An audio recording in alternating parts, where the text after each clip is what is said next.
I'm going to call our meeting to order. Please join me for the Pledge of Allegiance.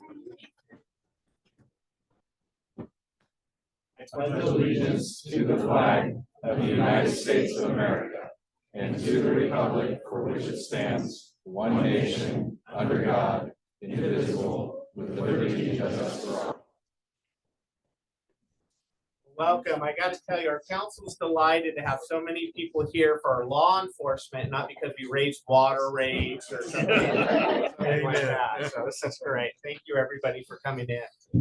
We have a pretty condensed agenda for tonight. I'll be calling for any proposed changes for the agenda. We'll go into public comment. I don't think we've had anybody sign up for public comment, have we, online or in person? No, Mayor, we haven't. All right, so we'll get through that pretty quick. We'll then go to our consent agenda, and then we get into our presentation. So we're gonna, blink your eyes, and we'll be there, and I'll have some instructions before we get into all of that. We'll then end our evening with new business. We have an award of special service contract program for grants for the 2023-2025 year. A report from our new city manager, Tyler Deems. And we'll round off the evening with our committee and council reports. With that, Jeff, will you please call the roll? Yes, Councilor Mayton. Present. Councilor Smallwood. Here. Councilor Sheldon. Here. Councilor Walker. Here. Councilor Exner. Here. Councilor Hokinson. Here. Mayor Pulliam. Here. Are there any proposed changes to tonight's agenda? All right, seeing none, there's been nobody who's issued any public comment. I don't believe we have any response to previous weeks. Just very briefly, we had a comment regarding some tree removal at the last meeting. Staff has reached out via email as well as a phone conversation. No further action has been taken yet, but the applicant or potential applicant has been made aware of the very limited process that we have for this, and we will continue to follow up and work with that if any additional questions come up. Awesome, thank you. With that, we'll move ahead to our consent agenda, which has our city council meeting minutes from our September 5th and September 15th meetings. The approval of amendment number 1 to the IGA between the city of Sandy Transit and Clackamas County, and the disbursement agreement approval for the Tri-County Metropolitan Transportation District number GG2308551EVL. Is there any discussion, or I'll take a motion to adopt the consent agenda? Make the motion, we accept. Is there a second? There's a motion by Councilor Sheldon and a second by Councilor Smallwood to adopt the consent agenda. All those in favor signify by saying aye. Aye. Opposed, nays. Motion carries. All right, we're to the presentations. Told you it wouldn't take that long. We get there. So the way we're going to do this is a lot of times when we do swearing in and awards, we'll take pictures after each one. We have a series of them tonight. And so what we'll do is we'll do the swearing in of Sergeant Manny Herrera and Sergeant Christian Norman. And then Chief Lundry is going to come up and do some police department awards. At the end of the swearing in and at the giving of the awards, we'll pause for a moment. We'll have council come up here with Chief Lundry. We'll do some pictures with people who got the awards and swore in tonight. And then for those who wish to can leave and get on with the rest of your evenings if you'd like to. If you'd like to stick around for the enthralling city council meeting afterwards, you can always continue to do that as well. With that, let's go ahead and get to the police oaths of office. First for Sergeant Manny Herrera.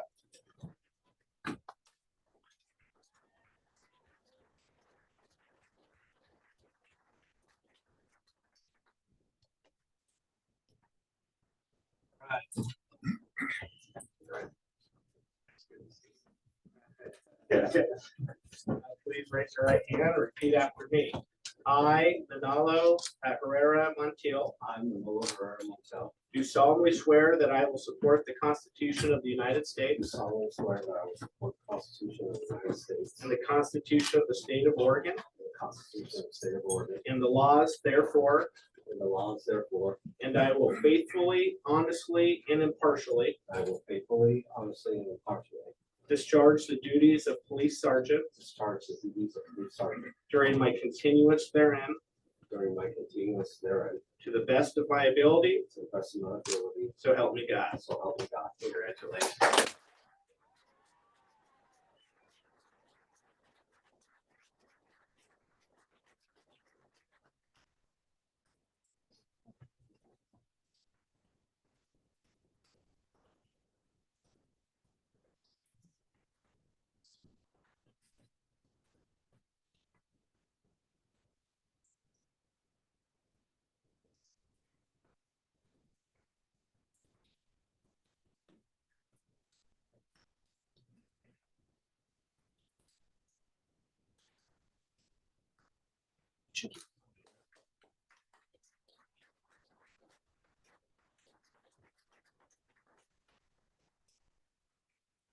And Christian Norman.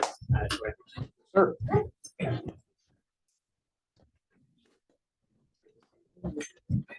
Raise your right arm and repeat after me.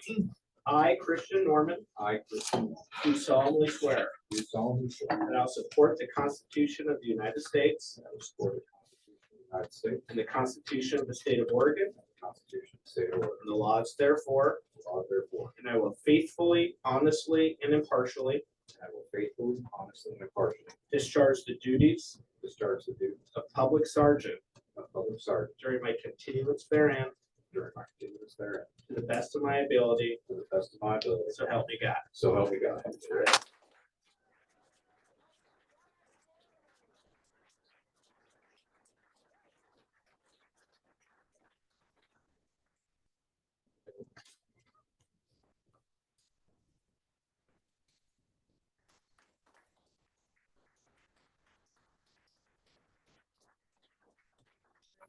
Join us. What's the reward? Well, I think you guys all thought you were gonna get out of here pretty early with the slide agenda, but I have a few things that I'm gonna try to cover as well. This is fun. First off, I just wanna say, look at this group, this is an amazing team that we have here in Sandy, and, I hope we don't get emotional tonight talking about them, because I'm very proud of what we're building here, so. Just wanna recognize them and all of the support system that's sitting here, on board, you guys all are, and keeping them on track, supporting their role in our city and keeping us safe, so. I want to recognize that this is kind of a historic night, and I'm going to share a little bit of this history later as I do a couple bios of our staff members who swore in tonight. But I'd also like to share that this is the first time in Sandy PD history that we have hired enough sergeants that we can reach our goal of having 24-hour supervision for the city. So wanted to let you guys know. The other thing that it does for us, once our new sergeants are off their field training, is it's going to give us 3 staff members who are regularly scheduled at night to help keep the city safe in those hours that we don't have it. Now that's created challenges in other areas. We've had to prioritize where we feel that the most need is, and we do believe that is at night. So we've done that as well. And you'll start seeing that probably in early to mid-November. So that's our goal and timeline with that. I'd like to tell you just a little bit about Sergeant Manny Herrera. So Sergeant Manny Herrera became a volunteer police officer with Sandy in January of 1996. So I'm dating him quite a bit right now. His EPSST number, which is our state number, is I think one of the lowest in our police department, if not the lowest. So he's been around a while. He was hired on full time in January 2006. Sergeant Herrera has over 1,600 hours of police training recorded through the state of Oregon, and he successfully graduated from the Metro Area Sergeants Academy. Sergeant Herrera served as a police training officer for many of our patrol officers that you see standing here right now, working to mentor and coach them through their careers. So, this is just a natural progression for him to move into this role as a sergeant. He holds his advanced police certification through DPSST. He's also a local business owner, for those of you that don't know. He'll give you a good deal. I think he might have been handing out coupons outside. But he has a genuine love for this community. And I just want to share that, Officer Herrera is probably the most recognized and beloved officer that we have in the community. And that is because of his dedication and his love for this community. So, he is a 24/7 servant of our community, and he's done that for many, many years. The other thing that I wanted to let you know is that, we're celebrating National Hispanic Heritage Month. And so it's very apropos, and this is based on our resident expert, Manny Herrera. So this may not be entirely accurate, but I believe that it is. He is our first sergeant of Hispanic descent in the Sandy Police Department history.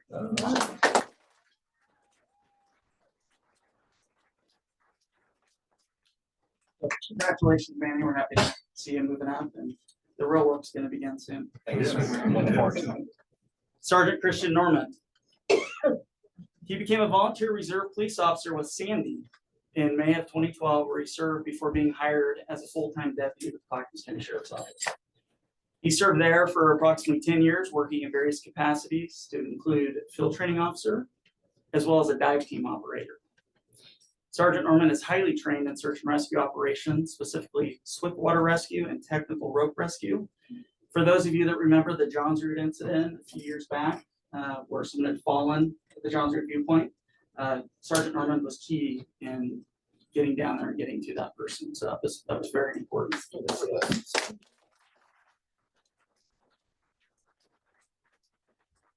Sergeant Norman has 1,850 hours of police training.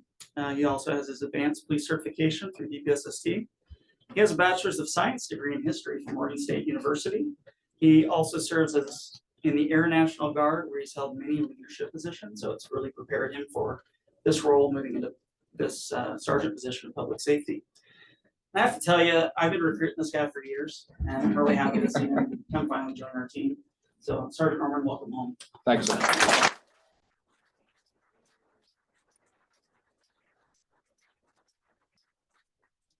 Officer William Weatherby up here.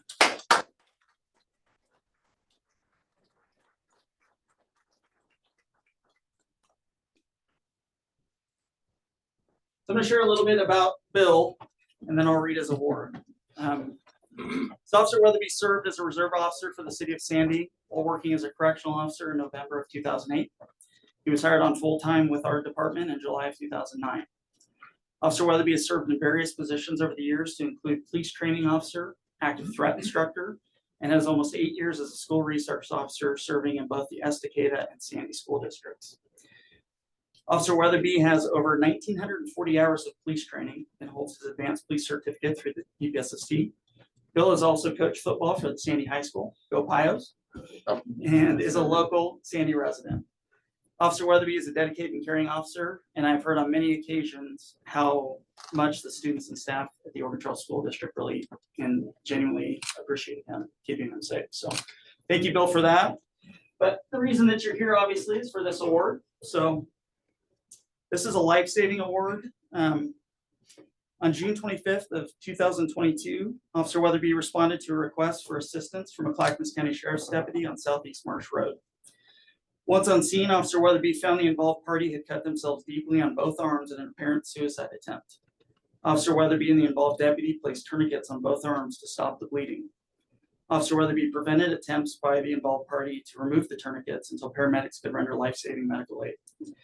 Clackamas County Sheriff's Supervisor also recognized these life-saving actions and documented it through a commendation letter. Through Officer Weatherby's immediate actions and willingness to render first aid, someone who has experienced a behavioral health emergency was saved. Officer Weatherby exhibited excellent judgment under stress while protecting life and should be recognized. The Sandy Police Department policy allows for the life-saving award to be given to any police department employee who performs an exceptional act under emergency conditions wherein a service is rendered that results directly to sustain human life. Officer Weatherby's actions on June 25th, 2022 did just that. Thank you, Bill.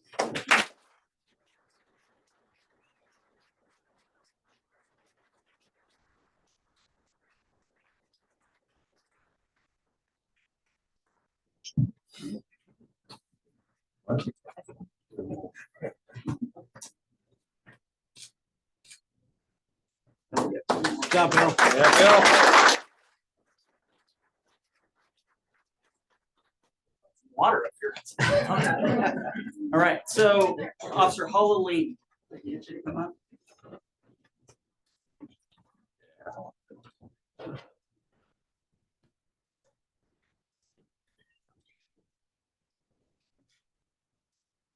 So Officer Halloween, he was hired in March of 2020 as a full-time police officer for the city of Sandy. Officer Ling's previous career was as a tax accountant. And you might guess by his, small stature that was something he was excellent at. I met Officer Ling while practicing jiu-jitsu in our community, and I was impressed with his calm demeanor and his strong work ethic. And then he tied me into a bunch of knots and kind of savagely, put me in my place, but did it in such a caring and calm way that I was really appreciative of that. So I realized afterwards that he was a good friend to Sergeant Thornton, and we were talking about Holla kind of offline, and we both began trying to recruit him to the policing profession. Thankfully, he joined our team and he's currently our lead DT instructor. He's been trained in jiu-jitsu specialized for law enforcement, which kind of leads our de-escalation efforts with our department and knowing, how to take people under control without harming them. So very important. Officer Ling has a Bachelor of Science in Accounting from Brigham Young University. He has over 1,000 hours of police training. And he is our newest school resource officer, serving alongside Officer Weatherby. So a lot of challenges with that. He also coordinates our extremely popular National Night Out with the D31 Foundation, who's also present. And there's a lot of work and time that goes into that, a lot of his own personal time. So we really appreciate that. He's also a youth football coach and a youth baseball coach. Is that right?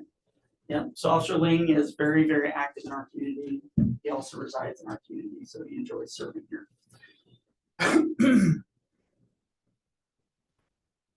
On February 15th, 2023, Officer Ling responded to a house fire on Evans Street in Sandy. Officer Ling was on scene for over 2 minutes before fire and other first responders arrived. Officer Ling quickly identified 2 occupants who had exited the home and determined that there was still at least 1 occupant inside. Officer Ling was able to effectively communicate with this resident and gave direction for them to exit a window as the front door was fully engulfed in flames.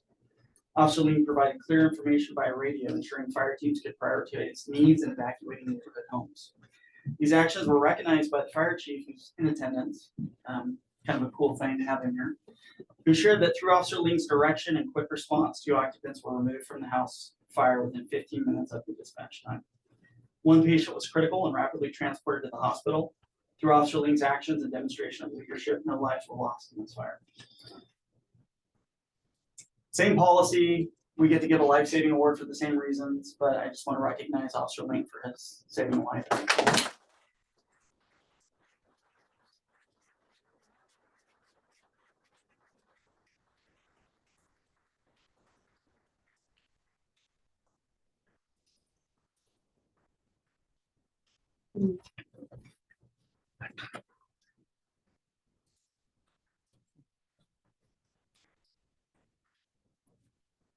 This one's going to kind of be given jointly because it was a joint action, but both of their actions resulted in life save. So we're going to give it together. So maybe you get Officer Mike Boyes and Officer Randall Santos.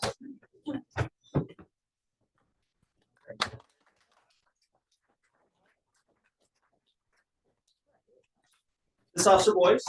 Officer Boyes joined us on the same day as Officer Ling did, March 2020. Prior to this, Officer Boyes had years of cadet experience with the Clackamas County Sheriff's Office. Officer Boyes serves as a manager of the Skills USA Law Enforcement Competition, where high school students who are interested in the trade learn applicable law enforcement skills. I got to actually witness Mike in action, kind of running in an event at Camp with a Cone in 2022. Super impressed with how he interacted with kids and his dedication to teaching them the profession of law enforcement. He has a heart for education and promoting greater levels of training in our profession as well. He has over 1,000 hours of training through the state of Oregon. He's a certified police training officer and firearms instructor. He's an active officer who works hard to proactively locate intoxicated drivers, both drug impaired and on alcohol. He's actually sought out specialized training. We call it ARIDE training. It's advanced roadside impaired driving enforcement. So it's very specialized in the drug enforcement side of it. He's also passionate in stopping human trafficking within our county, taking on an active role in the Joint Human Trafficking Team in Clackamas County. He's assigned to our unmanned aerial systems, so that's our drone program, and is serving as shop steward as selected by his peers. Mike enjoys working the toughest cases and is a valued young leader within our department.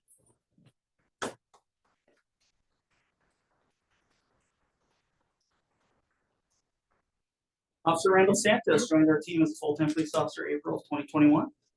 Prior to Officer Santos joining our team, he managed a local firearms store where he was dealing with both low and high stress situations and communications.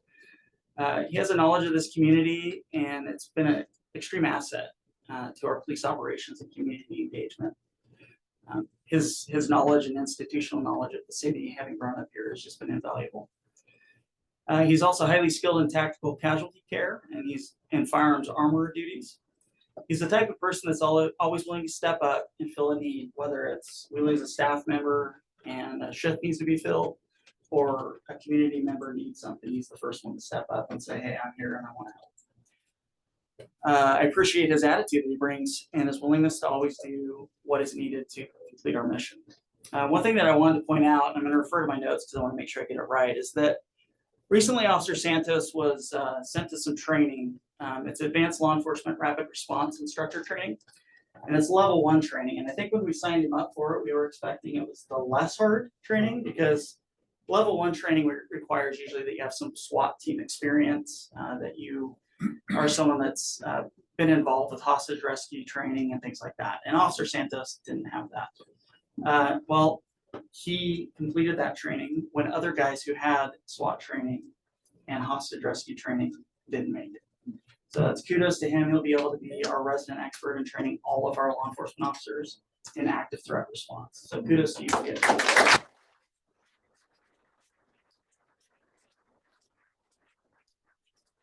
And he's also our safety committee guy that keeps us all safe, make sure our building looks good, and he's also on our unmanned aerial systems team. So guys, this is obviously a joint award, but there are 2 with your names on it, so I will hand them out to you guys. But on October 22nd, 2022, at about 11:41 p.m., Officer Santos and Officer Boyes responded with other law enforcement to a reported stabbing on Southeast Lariat Lane and Boring. Upon arrival, the suspect was taken into custody. Officer Boyes and Officer Santos began providing medical aid for 2 victims. One victim was quickly stabilized, but the other needed emergency medical care. Acting quickly and as a team, Officer Santos tended to stab wound to the victim's chest, while Officer Boyes applied gauze and pressure to a neck wound. Officer Boyes and Officer Santos displayed excellent ability to prioritize first aid for the most seriously injured victim. Medical personnel advised that this was a life-threatening situation, and were it not for their willingness to provide aid, the recognition of the severity of the medical emergency, their immediate action, and their effective application of first aid, the outcome could have been tragic for that victim. Congratulations, guys, and thank you.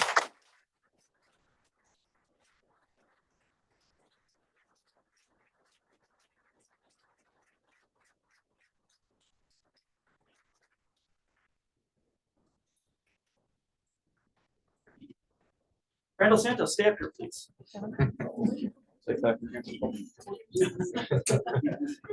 You're in trouble. Randall Santos has been busy in his time with us, and so he actually has 2 additional awards that we're going to present. There's another life-saving award, and then something that is a little more special that we wanted to not necessarily let anyone know about, so that was why it wasn't announced when you guys were told of the life-saving award. So we'll get to that. So the other life-saving award that we're going to present to Officer Randall Santos is on August 23rd, 2002 at about 11 p.m. Officer Santos was dispatched to a reported domestic disturbance on Bluff Road just outside the city. Dispatchers advised a man had been shot. Officer Santos responded with other officers when they arrested the suspect and located the wounded victim. Officer Santos applied pressure to both the entry and exit wounds on the victim's chest. Due to Officer Santos' tactical casualty care training, he recognized additional care was necessary, so he applied chest seals to the wounds, allowing for internal lung pressure to be restored so the victim could breathe. Per discussion with paramedics, without Officer Santos' actions, the wounded man could have died. Officer Santos' quick response, recognition of the severity of the medical emergency, immediate action, and effective first aid resulted directly in saving the life of the shooting victim. A failure to act or action after delay could have led to a tragic outcome. Thank you, Randall.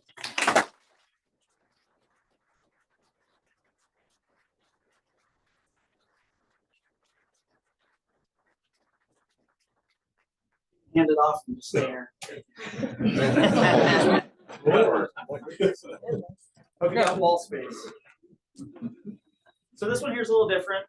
You can notice that maybe the frame's a different color. There's significance to that, gold versus the silver look, and that's because this award is the second highest award that we can give in our department, and this is our award of valor.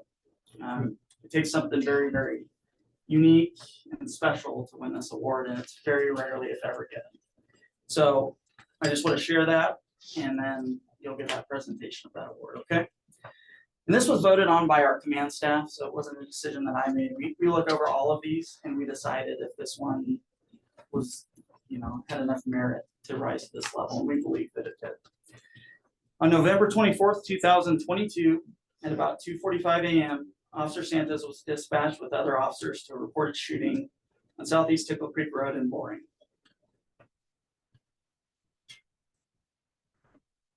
Dispatch advised that a male had been shot in the lower chest and there were possibly 2 suspected shooters that could still be in the area.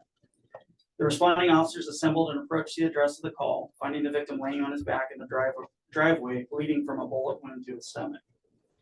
While deputies and officers provided cover and at significant risk to himself due to the unknown location of the suspects, Officer Santos assessed the victim's wounds. After applying dressings, Officer Santos took the victim to a patrol car, driving him to an ambulance station a safe distance away. The ambulance was not going to come into this hot zone. They were not going to risk their own safety with the unknown shooter still at large. Officer Santos recognized this, recognized the need for immediate aid, and took it upon himself to load this person to his patrol vehicle and get him to a safe location where medical would assess him. Paramedics advised that this was a life-threatening situation. Officer Santos' willingness to place himself at risk, recognition of the severity of the medical emergency, immediate action, and effective first aid resulted directly in saving a life. Failure to act or delay while waiting to make that scene safe for medical personnel could have led to a tragic outcome.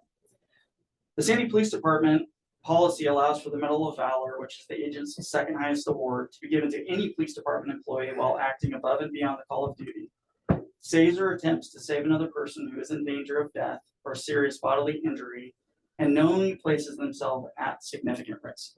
We believe that the situation did that. We believe that Officer Santos was at significant risk, and he performed admirably. So congratulations.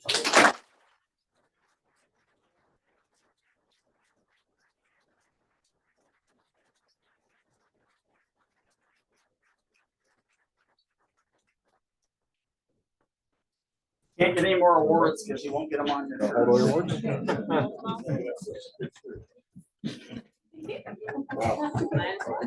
Right, John. All right.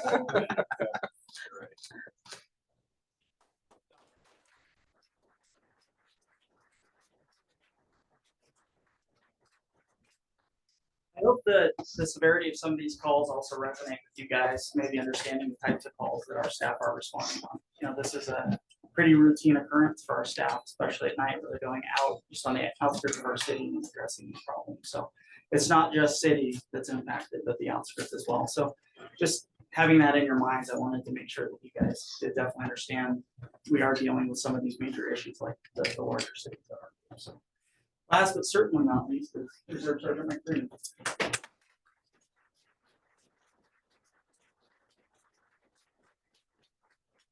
Detective Coates.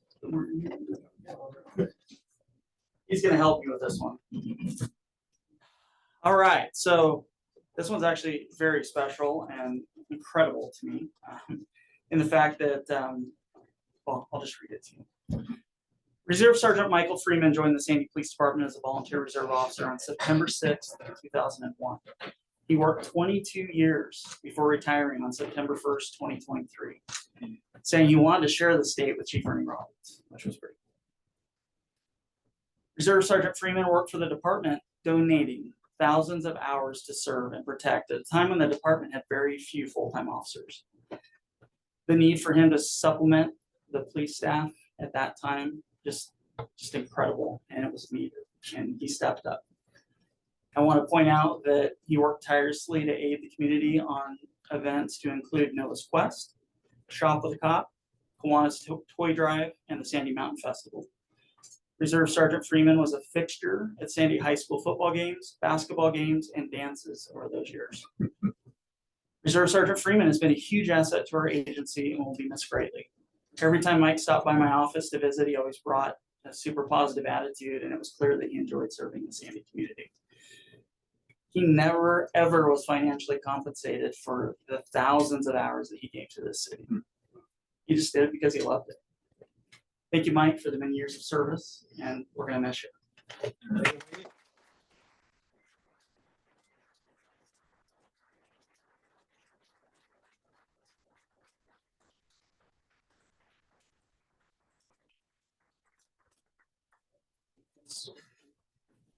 Mike, this is a little token of all your friends and teammates at the PD. A nice Benchmade knife. It's got a police department shield insignia in there, and it's got your unit number, 791. Let's be careful during pictures. Such as knowing money.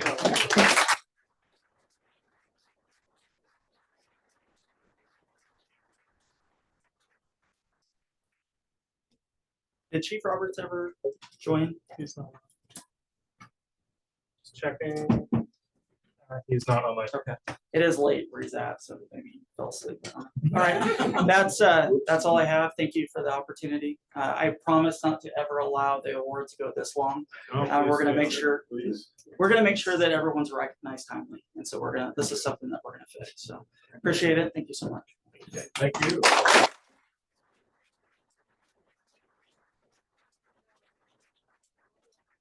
What we'll do is for family members and officers who'd like to take photos kind of in front with the background, city council and Chief Landry, please feel free. We'll pause for a moment, but I just want to take a moment to thank all of you. These folks over here, we've heard the valor that they do and it means the world to us as a council in our community, but to the family members that stand by these officers and worry about them when they're out in the field. Thank you so much for your service as well. Thank you.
All right, well, let's go ahead and reconvene our meeting here.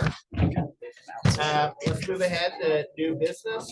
We have the award of a special service contract program for grants for the 2023-25 budget year. Thank you, Mr. Mayor. Here, let me grab that. Just leave it open a little crack. Okay. Don't want to stop them from celebrating.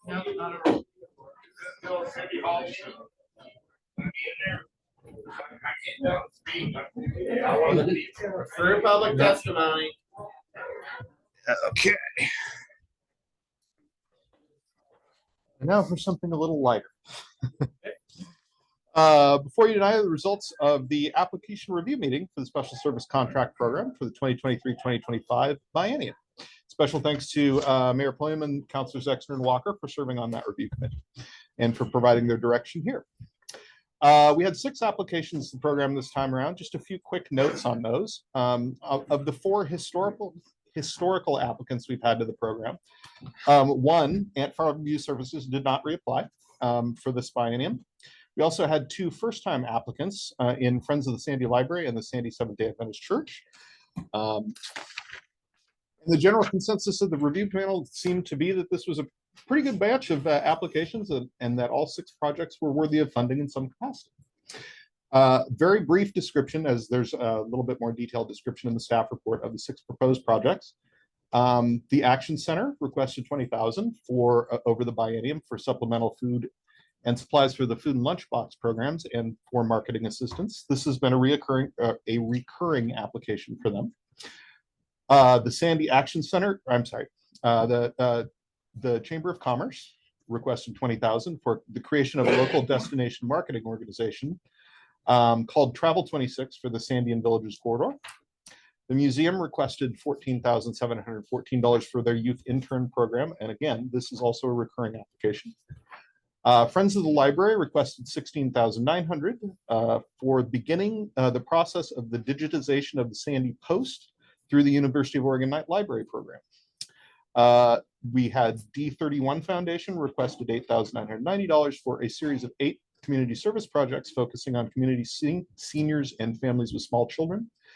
And finally, we had the Seventh-day Adventist Church request $14,500 for funding assistance for 2 free dental clinics and the free vision clinic that they have been putting on in recent years. The total requests were about a little bit more than $95,000. Total available funding for the program is $60,000. So the panel decided to recommend the projects from the Action Center, Friends of the Library, and Seventh-day Adventist. The D31 project is also recommended to receive the remainder of the available funding, which should provide about 95% of their request. Also, during the discussion, the panel requested that midterm reports for this coming biennium be given in person to the City Council by the grant recipients instead of as a written report. For the remaining 2 applications, for the Sandy Area Chamber of Commerce and the Sandy Historical Museum, the review panel suggested scheduling a council work session in the near future to discuss alternate and perhaps more permanent sources of funding for these 2 organizations. And for further discussion about that, I would turn it over to the panel members themselves. Thank you. So the panel members are myself, Kathleen, and Carl. So I just would first say that everybody who applied for funds, were very deserving of the funds. We only had so large of a budget. And a lot of the folks, these were return visits, right? Where it's like every budget cycle, they're coming in with these requests. And it got to kind of a conversation with the museum and the tourism center aspect to that, the chamber and the tourism section of kind of what they're proposing us, what we're wanting to get out of the chamber. And also we had some conversation about the city of Gresham and other communities that the chamber, they do a funding for the chamber, and some don't, but some do. But that process is always within the budget process, with the budget committee, with, it's sectioned off, not really through a grant process on every 2 years. But there's also a recognition that we make up a large, or at least a significant portion of the funding mechanism for their staffing. over at the chamber as well. So to just kind of do not fund in any capacity, really in some senses, tears the rug out from under that organization. So what we're looking for is a work session that we would have either probably with council or with a broader urban renewal board discussing the museum with the kind of the tourism aspect and how we fund the chamber and what we're getting out of that, what they want to do with those dollars, and what it should look like, as well as a discussion as to how we should be funding those in future years, what the process would be. Did I capture that okay? Yes, and yeah. that's pretty much why I think we all agree, at least I did agree that that's what we should be doing. And this was not a recommendation from our group to not fund the chamber or the museum this time. This was to have a broader conversation with the rest of council at a soon to be a date, not certain, but relatively soon here coming forward. With that, unless there's questions or discussion, we can entertain a motion. I just have a question. Yeah. I was reading in the notes there, and maybe I just don't know about this, but it says bullet 1, 2, 3, 4 says council prefers the SSCP grant recipients come to the CC meeting to present their midterm reports in person. Is there a common report that each recipient will give that's templated so that we're hearing the same information from the same entities, or are they doing this individually on their own and we're doing part and parcel from each one? I'll take that. I think that we need to better standardize both the application and financial part, like the spreadsheet that we have to fill out. Nothing very complicated, just keep it simple. But yeah, have those kind of consistent formats for what we expect as far as a mid-year report. I think that would be helpful to have. So something that we give them. That So we're a responding template to. is what we're asking for. Exactly. We don't have one produced yet. Well, I That's think what we I'm can hearing. produce one. I think we can develop one. Yeah. We're gonna provide a template for them to respond to. Okay. Cool. That's- You know, in the past, we have never done that, so I think it's really crucial that we do something. On some stuff like how that products made and all the rest of it. Yeah, I was just thinking multiple businesses coming in presenting their midterm report without any guideline or template. And we're gonna get different part and parcels from each one about different things that may or may not be relative to the grant application we propose. So I'd like to see something more standard. So we want to keep it simple. I don't think Right. we don't make it really complex, but that kind of thing. The background on that is, that came up a couple of years ago when there wasn't really any follow-up of reporting. It was kind of loose, and we wanted to make sure we Make get sure that's value back. for the grant. And I think that was the intent. So however it gets implemented, I think doesn't really matter. I have a quick question, sorry. I do have some questions about the Sandy the local youth intern program. Mhm. I realize we want to put this on a back burner, have a discussion at a work session, but I think I want to see stuff like this. There's a lot of other services in here, but there's not a lot for it. And I kind of feel like that's a thing that our city needs to do better in.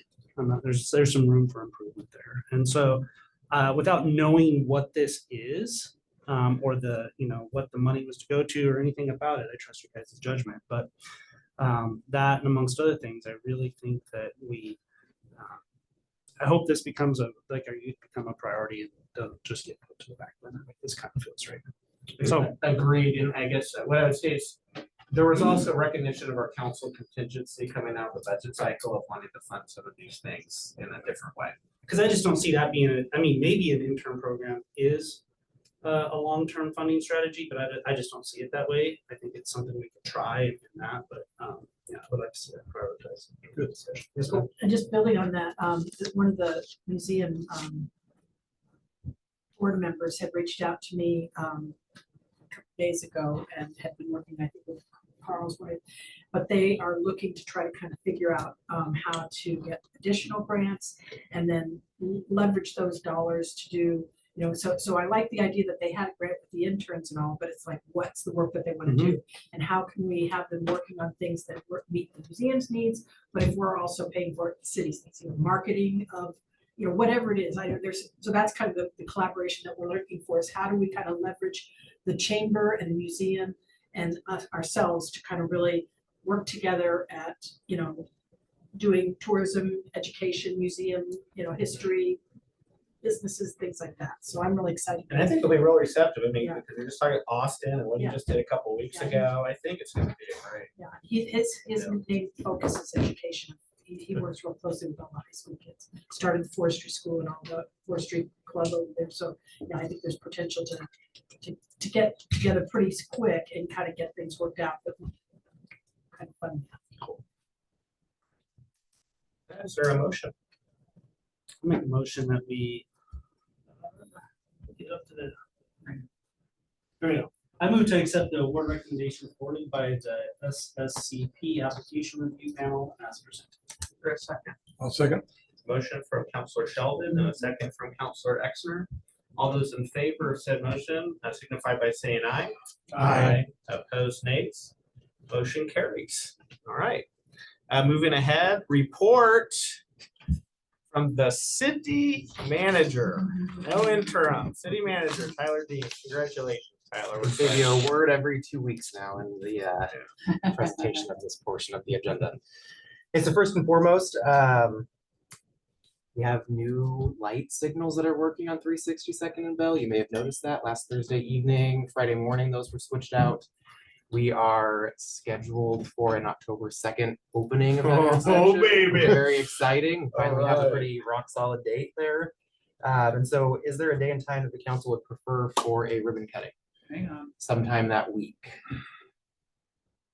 Are you gonna open it before the ribbon cutting? Well, that can be another part of this conversation. Big rush. So that's a Monday. October Monday 2nd. is the anticipated ready to use date, yes.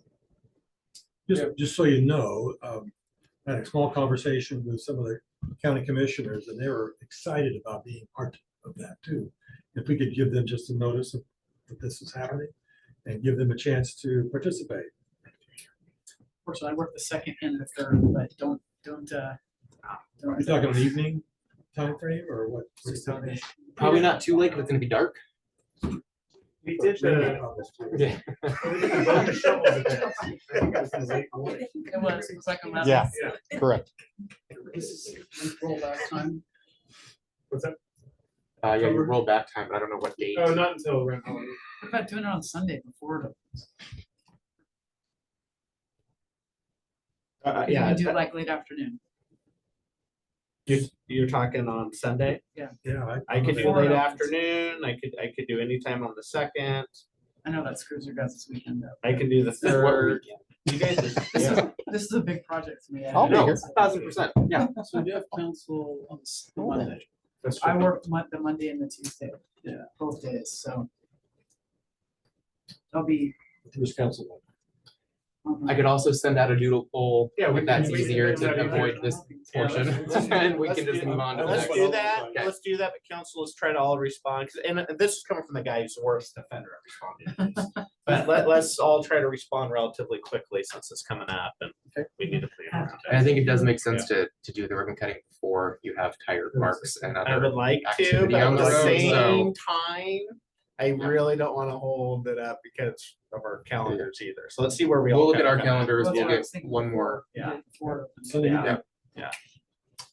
Exciting though. Yeah, very exciting. It's been a long time coming. Very, very, big project for this. Let's make sure community. those meetings look good before we open it too. Fair enough. And send out an invite tonight.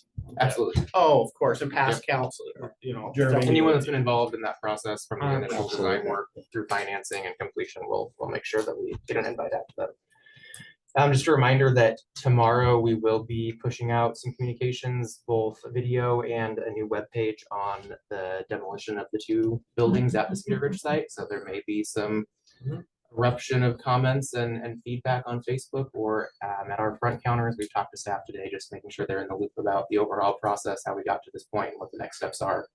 Lots of good information on the draft webpage that we have ready to go live tomorrow. A video that I think was shared in a weekend update a couple weeks ago that sort of outlines how we got here. And but just the heads up to you all that you might get questions from your. Jeff, do you kind of constituents. have an FAQ for all of us, or should we just refer to the website? Or I've had you do an FAQ for me in the past, and you just Yeah. wrap. Happy to forward that to you. Yeah. That'd be great to get All of around. us. Yeah. Yeah. And the article in the Sandy Post as well. Yeah, and that will be coming on probably, is it already posted? or Well, do you know? it'll go, okay, so all of this is scheduled for noon tomorrow, just FYI. And it'll go live on the Sandy Post website and ours at that time as well. Then, of course, the hard copy in the Post the following day. Reminder that we have, and I'll include this in the weekend update as well, but next week, Wednesday, the 27th, we have a community meeting for the police staffing study. So we're making progress on that as a project that was identified through the budget process. Next Thursday, September 28th, from 4 to 6, we have our volunteer appreciation. So we'll make sure we get all the information out to you all. And then last but not least, just a brief and concise thank you to all of you for your time and commitment to the recruitment process. Thank you for the opportunity to continue to serve in this interim role that's now no longer interim. I said this a lot on Thursday with my interview panel with the council, but I really love this community. I love the people that I work with, and I'm really grateful for the continued opportunity to serve. So thank you. Thank you. All right, Don. Something that I've been thinking about in terms of the Winterfest, knowing that I've been pushing Rochelle probably harder, faster than her core department can go in all realism, is the need for maybe a committee or a council that's combined community, maybe and city council, to kind of help to maybe offload, facilitate donations, do some of the brainstorming, shift some of the work potentially. I don't know if, I think the timing would be now to run one temporary through Winterfest and do kind of a lessons learned with some recommendations on what might the long-term support look like for a Winterfest moving forward, because it's probably a Mountain Fest kind of workload looking down the road. It probably needs some sort of independence, or and maybe that could be the recommendation, even that it goes to a nonprofit or an independent organization. Yeah, that's kind of what I was gonna say. Yeah. Is that, like, if you're thinking that type of scale where we need a subcommittee, then because the Parks and Recs department is just not gonna be big enough to handle that. So, and I know you're super excited, and I know it's a huge thing for you, which I totally understand. But yeah, so I mean, if we're talking like on the scale of like a Mountain Fest, it's going to become its own animal. Right. But also recognizing that we're still just right here. Sure. Yeah. Sure. And I'm Right just now. trying to learn how to, number one, is there something, this is always dangerous when you try to help people. Sometimes your help isn't helpful, right? Sure. So if we had a committee with people at this juncture, would it be helpful or harmful?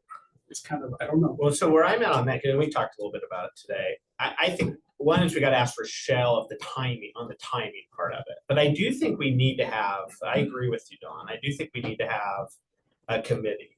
And I think that the event, and I don't know when, but I think the timeline on this event in a lot of ways just it progresses, but I think we need to eventually start to offload it. What I think you're talking about. Sure. To more of That's these type kind of of what I'm- organization to that's what- create capacity, Yeah, I think allow it that's to what be you kind of said. birthed out. No, I know, Yeah, yeah, birthed yeah. out of our Parks and Rec and slowly kind of hand it off. Mhm.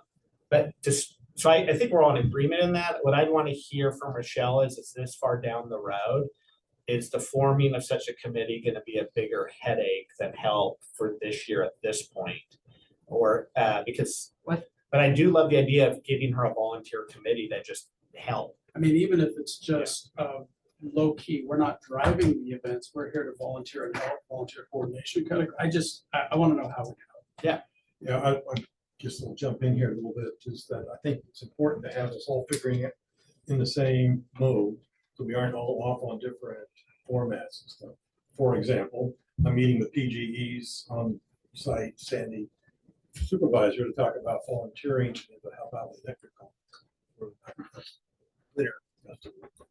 And I don't think that we want to be people like me pushing down the road faster than Michelle can do. Is Rochelle gonna be there at the meeting? John Wallace. Oh, okay. Okay. Yeah. But for me, and it's concerning that we have people doing all these kind of things and not staying on track, so a committee of some kind that organizes that makes some sense.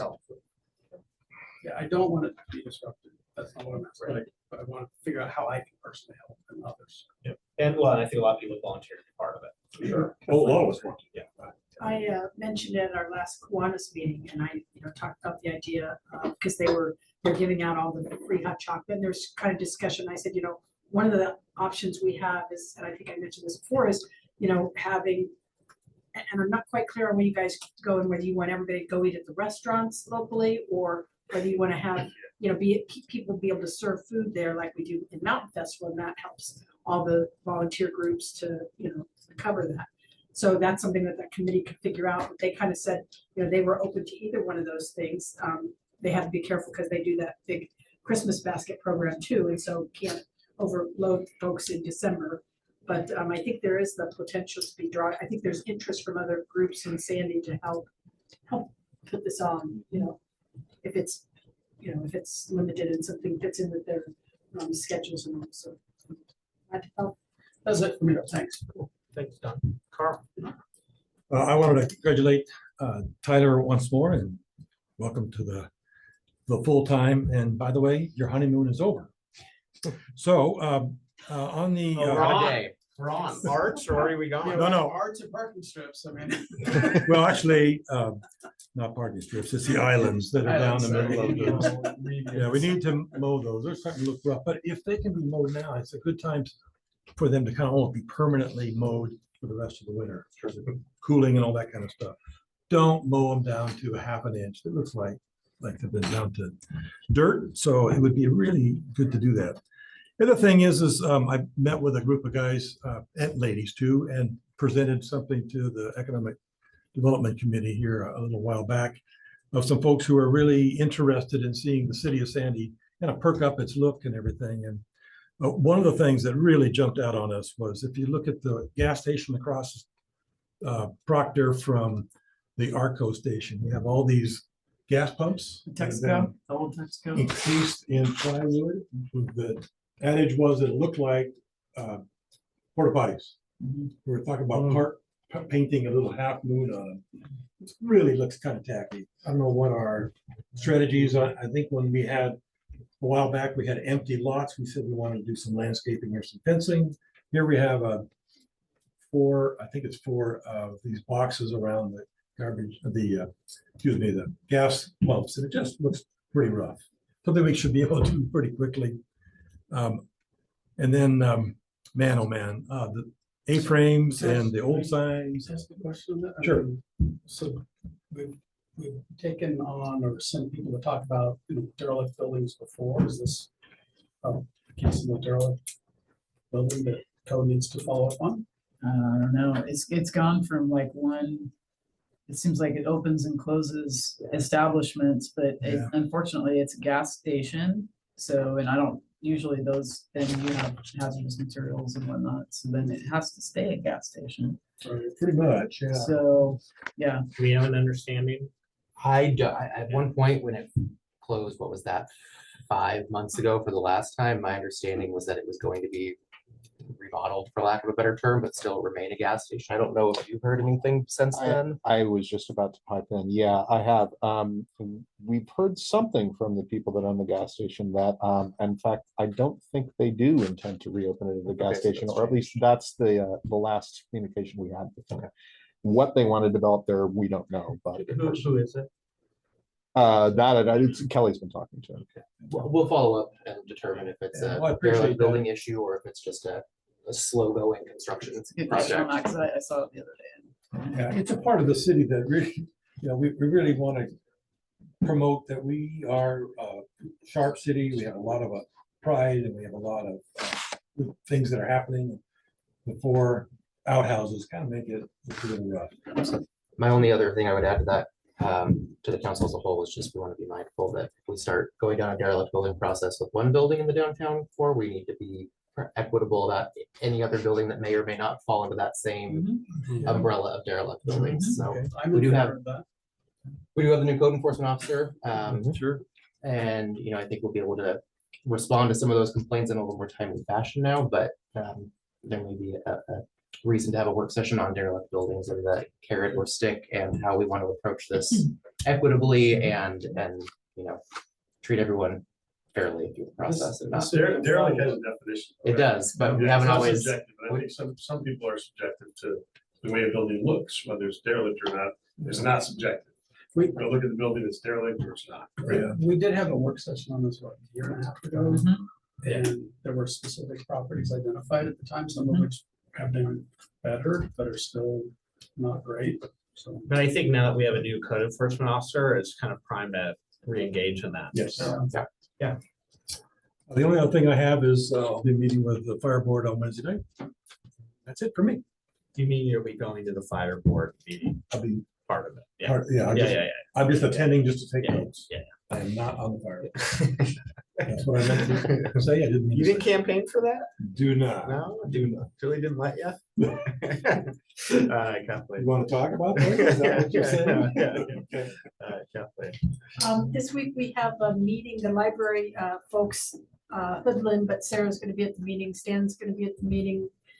Our new city manager is gonna be at the meeting to talk about the Hoodlin Library and how the county can continue to support that. They've kind of come up with an ask as far as what they're hoping to get out of the meeting, so I hope that'll kind of bear some fruit. They've got some proposal, but I can't quite read the room as to what it is. We have a proposal. No, they have a, Hoodlin well, has. they called the meeting, so it's kind of like, A bunch of stuff for Hoodlin. We have an ask. We have an They ask. have a, have you seen it? not a vetted approved proposal, but an internal proposal that they think they can Have we work seen and, it yet? and get. I know a number. I don't want Okay. to share that Okay, all right, yeah. in a public setting. No, You that's do a fine. better job getting out of Tyler than I do. That's good. Good job. Yeah. I didn't know there was a number. Good job. I am glad to see the special service projects. That was fun to work on, and I'm excited to see that dental eye clinic thing, because that's such a big need. And I'm excited to see what the D31 can kind of do. It's kind of fun to see. And then the Friends of the Sandy Library taking on the saving Sandy's history, basically. I think they're gonna be recruiting for donations from the community and other groups in there to kind of help get additional, I think the 16,000, 17,000, whatever it was, could do 25 years, and there's like 80 years or something of the things. So I think they're gonna try to get as much as they can, but it'll probably be a continuing thing to try to get all the years. So I'm excited about that. And then last, I really wanna say how much I appreciate the recognition that we did tonight with our officers. I think, I've that's something that's really always been important to me, to be recognizing our employees. And it doesn't have to take a lot of money. It can be non-cash awards, it can be the plaques. It's always nice to get a picture of Mount Hood or something that you don't mind hanging up on your wall, otherwise you kind of, unless you have a really boring office. But I think it is really nice to give those folks recognition in a public setting. It really helps us say how much we appreciate them. And I think it's, for their family to come. And I think that's just something that I'd like to see us continue with, with other outstanding employee efforts, so. Thanks, that's all I have. Thank you. Rich. I'm gonna pass my time to Lori. All right. Oh my gosh, apparently Lori needs extra time, she didn't know it, but, congratulations, Tyler. Great job, so Appreciate that. super excited for it, and, thanks, Sean, for putting that together tonight, that was also fantastic, so. There was a parks meeting last week, I apologize, I was at work, and, we got a really, really big fire.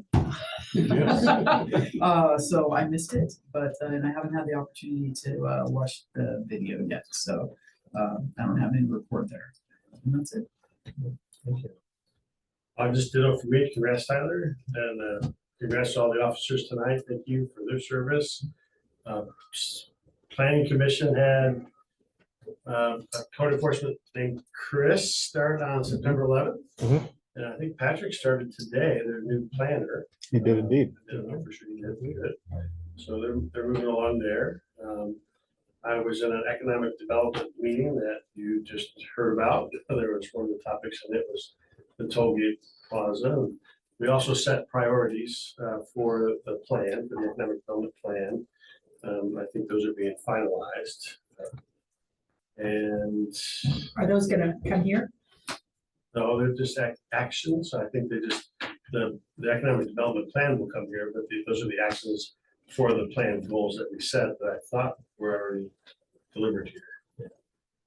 Sort of staff getting input on how to prioritize our internal work plan, just not deviating from the adopted plan that the council approved. It's just staff was looking for some feedback on how to prioritize the actions that are already in place. But I can share them with you if you'd like to look at them and finalize, because they're for the staff. Please do. That's- Yeah, Yep, and I think that's it. Cool, thank you. On my front, couple things is, so there's a chairs and city manager meeting. I don't know if you got that, or Tyler, on Thursday, that I'll be participating in. While we were going through our city manager process, the county had like a summit on homelessness and mental health and recovery. I was able to meet with a couple of those folks on Saturday. Really good stuff coming out. But it's a lot of the stuff that, Tyler and Jeff had met with Ant Farm, and I know Kathleen just had a recent conversation with Valerie on some of the stuff going on. There's just a lot of really neat stuff with the homeless issues and stuff going on regionally. I want to, law enforcement, we got to do more of that, recognizing the great things. And I think it was also just hearing some of the calls they go on, makes it really real for us, and having a good understanding of what those folks are doing on a daily basis. Andy from Transit reached out to me and wanted me to announce a couple things. One is we got a $382,833 carbon reduction grant. The Sandy Transit Department was one of 15 projects chosen by the ODOT Climate Office, and we're the first one named on the project list. This project will cover the costs of electrification upgrades where the PGE Fleet Partner Program left off. And soon we will see this grant agreement come to our council meeting for approval and signature. She said she also wanted to add that they were successful at another round of CARES Act funding through a discretionary process for a total of $338,000 to support the Dial-A-Ride program, SAM Rides, and the Sam Gresham route. So Andy in the transit department continues to do just amazing things over there. I want to say something about the city manager search. One is congratulations to you, Tyler, but also just the process. I really have come out of it a believer in a process for those kinds of roles. I can't speak for Tyler, but I can speak as someone who's worked with Tyler, and Tyler kind of coming into that interim role and growing into it, and then going through that process and having the community interaction and feedback and going through what he did. I hope he feels like we do about him going through that process, and what we were able to learn about him and his leadership skills and everything else. And the people you're up against, I was telling you, a phenomenal group of people. You should feel really honored and proud to have gotten through that. And something I relate, and I almost want to go to a department head meeting and say this, and I hope it does go to department heads. Tyler, you were the top person in all the feedback from our community to our staff to our department heads to our council review. This community is lockstep in what we want to do and in the direction that we want to go. And we have an incredibly talented group of department heads that we all talk about all the time who really believe in you, Tyler. We're talking top possible score. And the message I want to send is we all really like you guys, but we all really like working together too. And we see the dynamic and the ability that our staff can do. Make sure you guys are not holding back on what you can bring to this council, because this council believes in our staff, but we're also believe in each other, and we're dynamic, and we work well enough together to get just about anything that we need to get done in this community done. And that's the real message that I want to send is a lot of this, we're going back and forth. I say, this community kicks butt and takes names. There's no reason we don't now. I mean, we are really moving in the right direction from a leadership perspective on the staff side, to how we're working together as a council, that we can do amazing things. And I want to see us running forward and doing that. So good job. Proud of having you. Agreed. The last thing I wanted to leave everybody here with is an update on the Sandy Community Campus Subcommittee and some of the meetings that we've been having there. And then look for your feedback, because this is me looking to check in with all of you. So we're having a lot of conversations, and now that we've gotten beyond kind of what that park is going to look like, we're having a lot of conversations about that bunker building and what we want to see out of that facility. What we have asked Rochelle to do, and she has, is she's been working with a contractor to come up with a kind of a general scope of work and cost parameters. It's an architect. I'm sorry if I missed the verbiage, but working with a third party firm to develop a scope of work for next and cost parameters for what could be done with that bunker building. The overall kind of direction, what we're talking about, and there's a lot that can change, it's very early, but we're talking about city administrative services, parks and rec services going into, and programming going in to that facility. We're also investigating a third level to that, because as you know, it goes 2 levels, and you could have a third level with some glass walls or something to overlook that part and provide a meeting space for a council chambers or possible meeting space and stuff for our community. That's what we're looking at with the bunker building. The other thing that we're literally haven't done any work on, but we're having preliminary, and we're having talks into moving into, is an RFP for the front side of that property that intersects with Pleasant Street. And what that RFP would be is a public-private partnership. It would be basically a request for proposal from the development community with some parameters that we would put on there, so what we would like to see on that land. But obviously, we don't know what pencils out and what doesn't. They're going to have to come forward with proposals like that. Troutdale has recently gone through a similar proposal with the property that sits just behind their the mall, the outlet mall there. There's that vacant piece of property. They've just recently gone through a similar process. Our staff would like to reach out to their staff and start, doing some work that they present to us. But Dawn, what am I missing in what I just? Love to see a distillery. Yeah, am I missing anything? I'd be really close to the school for that one, but. Yeah, what am I missing in the update? No, I think that's it.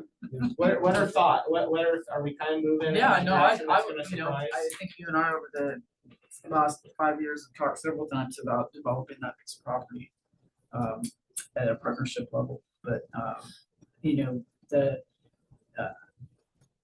the view from that property, you have a full unobstructed view of Mount Hood if you can get above 2 stories on that property, and it would be super cool. I only know because I've been at the very end of a fire ladder off of a truck at 100 feet, and it'd be super cool to get something with a rooftop. A couple trees down, I was out there looking at. So it's gonna be close. And please note, there'll be several more check-ins with council and staff presentations, right? But this is are we generally going the right direction, or? I think the intention is that the right proposal, then you go to urban renewal for the funding to make it all happen. Because I feel like it would be helpful to kind of have a workshop, because we kind of went with one thing and then we decided we weren't going to do that. We were going to go with some other thing, but then we decided not to do that, and that was like midstream changing horses, and then we decided not to do that, and then we're not doing the first thing we were going to do, and now y'all are working in the subcommittee and stuff, and I just would like to kind of have a little bit more transparency as to kind of what options are. I'm not saying I'm against them, I'm just kind of trying to figure out what the options are there and that we're looking at, and what are our objectives for that site. I think this is our committee's attempt to try to put some straw men out there and to gauge feedback that we and can then adapt it, and move it forward. Well, I don't have any, I'm a visual person, so I. Sure. What you heard is what we talked about. That's the level of depth we've gone into so far. Yeah, we don't have any, we don't have. There's that's- no, that's there's as no depth as proposal. we- That was just me talking, Is that and the I only made, proposal I made that sense. was talked about? Is that the only proposal that was talked about for that property? Is to offer an RFP? Is that the only thing that was? For the offered front for it? side? Yeah. Yeah, well, with a recognition that we don't have any money to do anything ourselves, right? Right. And those parameters was like, yeah, That's what I think you were asking, right? Is there anything else to consider? oh. I Well, thought- so there's two parts. One is, what do we make, the big question has always been, what do we do with the bunker building? That's been all the way back to the pool evaluation task force, what do we do with it? And we had a proposal coming out of that team to basically retrofit it, possibly put the third story on it, which was a refreshing of the proposal from the original proposal to change the pool over. But we've never acted on it. So now with the park underway, we're gonna have a beautiful world-class park and invite people like Red Bull to come to the things, and we have a blight right next to it. So it's time. This is the time for us to make some At decisions the to move same, forward. at the same time that we have a huge facility need with administration and with Parks and Rec. That's the thing. So, when I was earlier on today, I was kind of going over the transit stuff, Oh, sure. the IGA stuff, and trying to figure out, and Andy is awesome rainmaker when it comes to money. She just is wonderful that way. And so, but the concern I have is that, we're providing services now to Estacada and Damascus, and the more services we provide for all these folks, the more our program grows, and you need more staff, and you need more facilities and, vehicles and charging stations and yada, yada, yada. And so what I've been concerned about for many years now, and what I've been pushing for, is that, we look at what our facility needs are. I see Public Works has, hired more people, and I know we've got all sorts of needs for different departments, and maybe more people are working from home, maybe that's changed, I don't know, but trying to look at, when we talk about our city administration, what is our needs? And if we're talking about moving out of this building and moving into that building, what does that leave? And then for a community center, which I'm all about, I'd like to see this, that, and here, there, but if we take, most of the building and give it to administration, that leaves a very small, So so that those are the kinds of things that I want to kind of have the chance to look at pros and cons, and what are our facility needs for our, for our work staff, and then what are our needs for a community center for. So that work is being done, sorry to interrupt, that work, because with that work, we are comparing it against the facility needs analysis, and the square footage that's gonna be needed in those departments actually match up. They needed 21,000 square feet in the next, I think it was 15 years, this is gonna offer 23. That's That sounds 25,000 small, over there. But anyways, High 20s, yeah, you're like 20s, not 23. Third story. But again, this is to be able to get forward progress, and then to your point, Kathleen, come back in work sessions and be able to have information. We just don't need, we haven't done enough work to even update you in a work session yet and take up an hour. But this is kind of the general direction we're going. When it's a little bit more work, we're gonna come back and present it and get you all that, and then also take your direction and implement that. Okay? Yeah. So I would say I like what I heard. I'm all for public-private partnership for development. I would like for that building to be maybe thought one step further, and where it could be public and private use. And when I mean public and private use, we need extra space, we need facility space. I would love to have Parks and Rec there and have them on that big site to maintain it and have their offices there. But I also think it would be a great place to have events. Oh, we agree. For Yeah. private. Yes. And, I would love to have a city council suite up there, but I think having a community center It's more slash important. for events for our communities is more important. And I disagree. think, so I'd like for that to be like way against using all the space for our municipalities. I guess. The original proposal was, if that third story would pencil out, would be to make that a chamber, council chamber, and flexible space that could be rented out for receptions or parties or events. Yeah, you looked at this evening's events with all the police officers and their family. It's so crowded, we couldn't get them out of the space. We really need something to kind of a multi-use Mass. Yeah, and I totally agree. I thought maybe the building with that much space, especially with expanding the bubble floor, you might have city business on one floor, public business on the other floor, you know. All those are possibilities. It can be used for both and not just one line, so Well, what kind of the use, city's I don't making know, money. you know. All right, well, that's my report. Mr. Jenkins, I know that you're here for public comment. We did do public comment when we started our meeting. I couldn't get in because of all the deal. I had a seizure in their parking lot, but that's all right. We'll make sure to have. That's it all in right. there I on don't the give next- a fuck. We have Fuck our you. council meeting in 2 weeks, sir. With that, I'll go ahead and adjourn. Thank you.